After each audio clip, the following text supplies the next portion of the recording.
Perhatikan di samping, huruf qalqalah itu ada 5.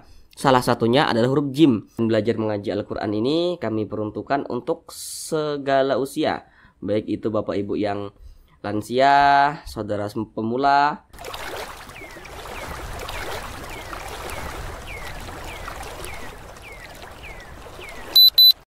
Assalamualaikum warahmatullahi wabarakatuh. Semoga saudara semuanya senantiasa dalam keadaan sehat, dipermudah segala urusannya, dikabulkan segala hajatnya, dan dilancarkan rezekinya oleh Allah Subhanahu wa Ta'ala. Amin, amin ya rabbal alamin. Baiklah saudara semuanya, kita kali ini akan kembali lagi belajar mengaji Al-Quran, belajar membaca Al-Quran dan juga tajwidnya. Di sini akan kami jelaskan dengan pelan-pelan, karena harapan kami agar saudara semuanya bisa secepatnya lancar dalam membaca Al-Quran, kemudian juga dapat memahami ilmu tajwid dengan sangat-sangat mudah. Dan belajar mengaji Al-Quran ini kami peruntukkan untuk segala usia, baik itu Bapak Ibu yang lansia, saudara pemula. Jadi harapan kami ketika saudara semuanya selesai menonton video kami langsung bisa praktek dengan sendirinya ketika membaca Al-Quran sesuai dengan ilmu tajwid. Baik, langsung kita mulai belajar mengaji Al-Qurannya. Kita kali ini akan belajar mengaji Al-Quran dan juga tajwidnya pada surah Al-Baqarah ayat 148.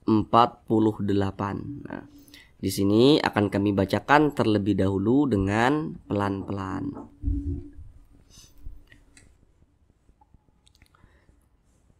A'udzu billahi minasy syaitonir rajim. Bismillahirrahmanirrahim. Walikulli wijhatun huwa muwalliha fastabiqul khairat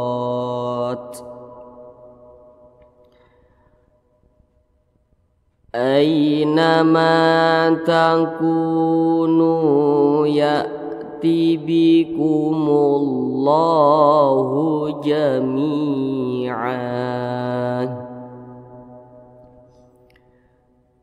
Innallaha ala kulli syai'in qadir. Baik, sekarang kita bahas tentang tajwidnya dengan pelan-pelan.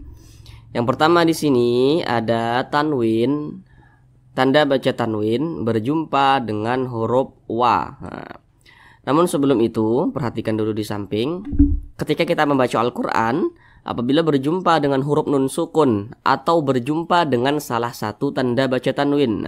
Nah, tanda baca tanwin itu ada 3. Baris 2 di atas namanya fathah tain. Baris 2 di bawah namanya kasroh tain. Dan yang satunya itu namanya dhammah tain. Nah, kalau kita membaca Al-Quran berjumpa dengan nun sukun atau berjumpa dengan salah satu tanda baca tanwin, maka perhatikan huruf di depannya, maka terjadilah suatu hukum tajwid. Contohnya itu seperti ini. Ini tanwin berjumpa dengan huruf wa. Nah, kita perhatikan huruf wa ini huruf apa. Kita lihat di samping. Huruf wa termasuk kepada huruf idgham bi gunnah. Nah, jadi huruf-hurufnya itu silakan saudara hafalkan perlahan ya. Maka tanwin berjumpa dengan huruf wa hukumnya adalah idgham bi gunnah. Nah, cara bacanya itu dengan cara memasukkan kemudian juga didengungkan.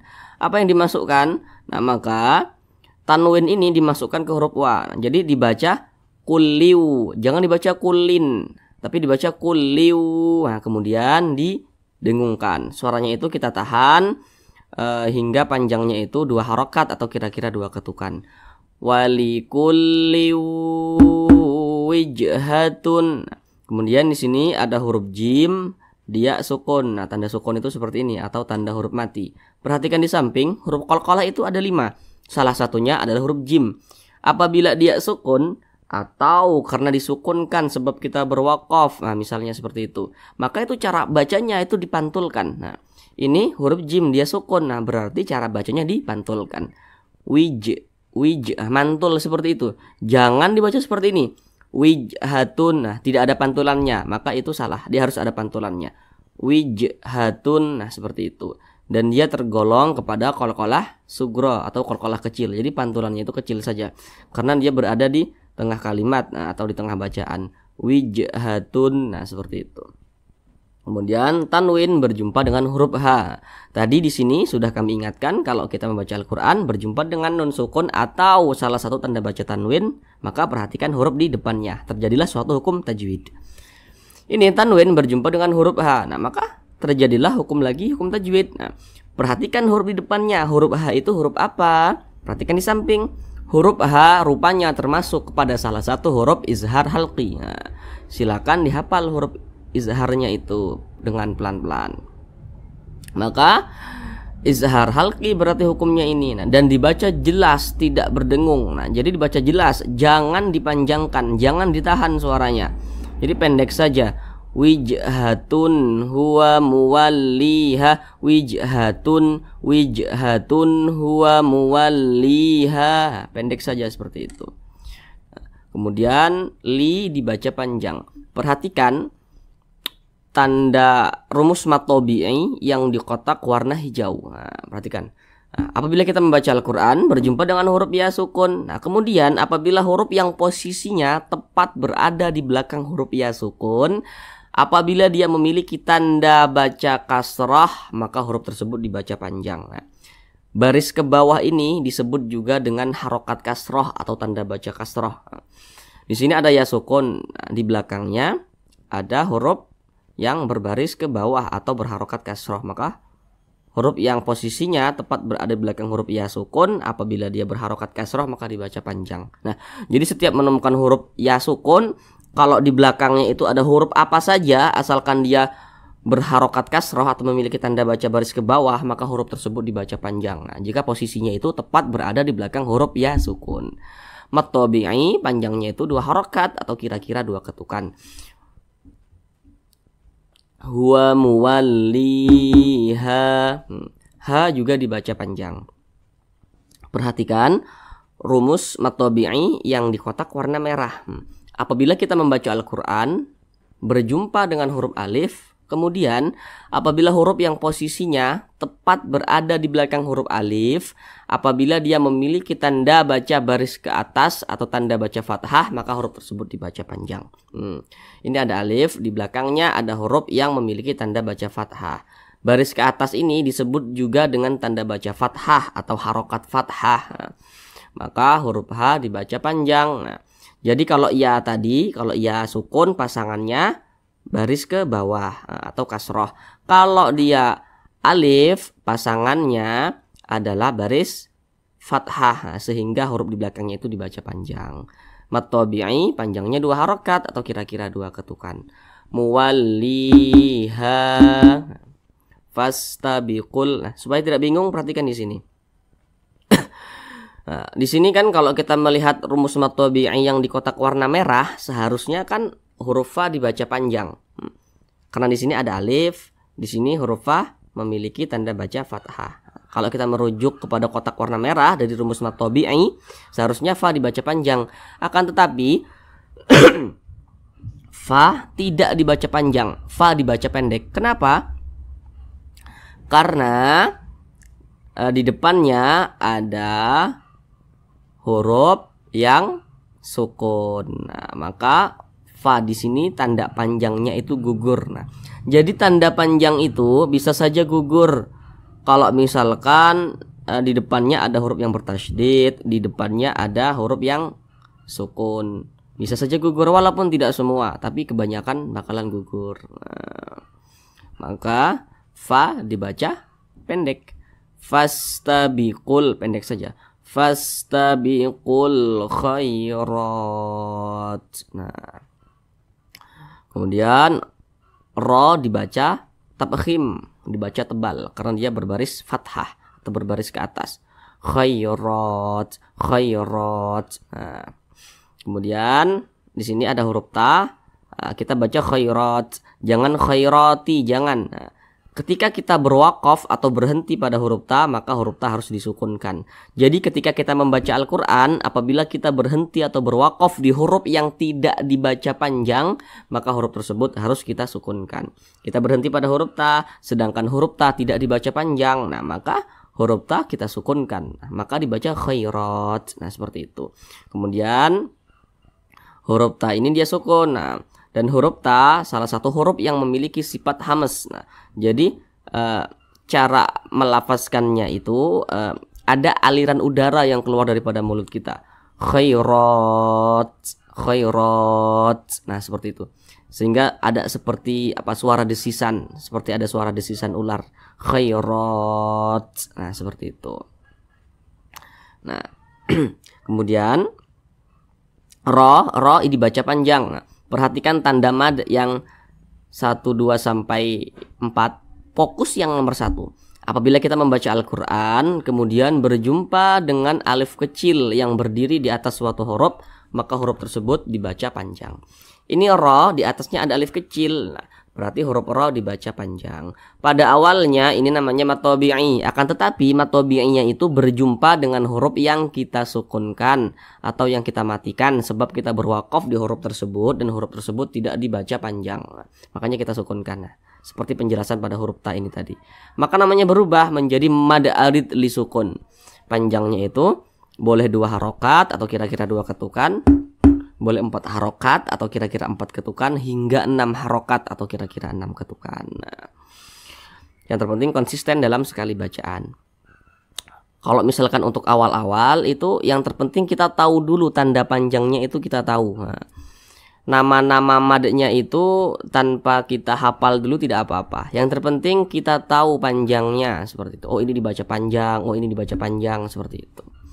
Nah kemudian di sini ada tanda wakaf berbentuk qaf dengan lam yang bermakna al-waqfu aula. Nah, jadi berwakaf di sini itu lebih utama. Jadi kita berhenti khairat itu lebih utama daripada kita wasolkan atau kita teruskan. Nah, maka berhenti di sini lebih utama. Kalau berjumpa dengan wakaf berbentuk qaf dengan lam seperti ini. Kemudian ainama ma dibaca panjang. Perhatikan lagi rumus mad tabi'i yang di kotak warna merah. Apabila kita membaca Al-Quran berjumpa dengan alif, ini alif. Kemudian apabila huruf yang posisinya tepat berada di belakang huruf alif, apabila dia memiliki tanda baca fathah, maka huruf tersebut dibaca panjang. Maka huruf ma dibaca panjang karena dia posisinya itu tepat berada di belakang huruf alif dan dia memiliki tanda baca fathah. Maka ma dibaca panjang. Mad tabi'i panjangnya itu 2 harokat atau kira-kira 2 ketukan. Ainama takunu, ku dengan nu ini kedua-duanya dibaca panjang. Nah, penjelasannya itu ada di rumus mad tabi'i yang di kotak warna kuning. Nah, perhatikan. Apabila kita membaca Al-Quran berjumpa dengan huruf wa sukun, kemudian apabila huruf yang posisinya tepat berada di belakang huruf wa sukun, apabila dia memiliki tanda baca dhammah, maka huruf tersebut dibaca panjang. Maka huruf kaf dibaca panjang karena posisinya itu tepat berada di belakang huruf wa sukun, kemudian dia memiliki tanda baca dhammah. Nah, begitu juga dengan huruf nun. Huruf nun juga dibaca panjang karena dia memiliki tanda baca dhammah dan posisinya tepat berada di belakang huruf wa sukun. Nah, kedua-duanya ini namanya mad tabi'i, panjangnya 2 harokat atau kira-kira 2 ketukan. Takunu ya'ti bikumullah.